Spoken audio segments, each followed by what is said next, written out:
CNN is saying that Wall Street is worried about another regional banking crisis. You have doomsayers on social media saying the exact same thing, but they're amplifying it. So what's happening on March 11th that's going to lead to this inevitable crash? The reason why this happened is because of the bank failures that happened in 2023. There were 5 total bank failures last year, Silicon Valley, Signature Bank, and First Republic being the largest ones. The Federal Reserve came in and implemented the Bank Term Funding Program, also known as BTFP. Pretty much cheap loans given to banks to make sure that they could stay liquid amidst all the hard times. And for a while, banks actually were making money off of this because the interest that they had to pay was less than the interest that they were getting holding their reserves at the Fed. The banks were actually getting 0.47% in profit by doing this. Now, those loans are coming to an end. Right now, the total balance of all the loans taken, at least last month, was $161 billion.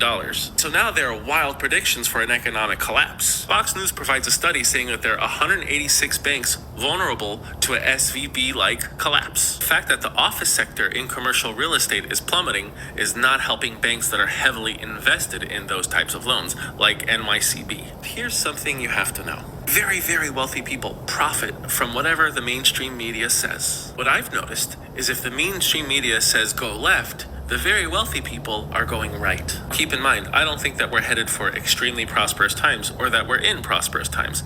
I just doubt that we are due for an imminent recession at any minute. Here's an investment fun fact. If there is bad economic news being spread all over the internet for months, we say that it's already priced into the market. It's only the office sector in the commercial real estate market that's struggling right now, and they represent about 4% of the entire real estate market. And since a lot of those offices are no longer being occupied for working, they are being converted to apartments. The Wall Street Journal has said that turning empty offices into apartments is getting even harder, but the number of office conversions is poised to increase sharply this year. Now, this is a chart released by the actual FDIC of the problem banks from 2008 to 2023.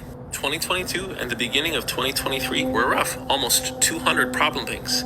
We are now down to 56. Last year, the major banks passed with flying colors against the Federal Reserve stress test, and the most recent results will be released June this year.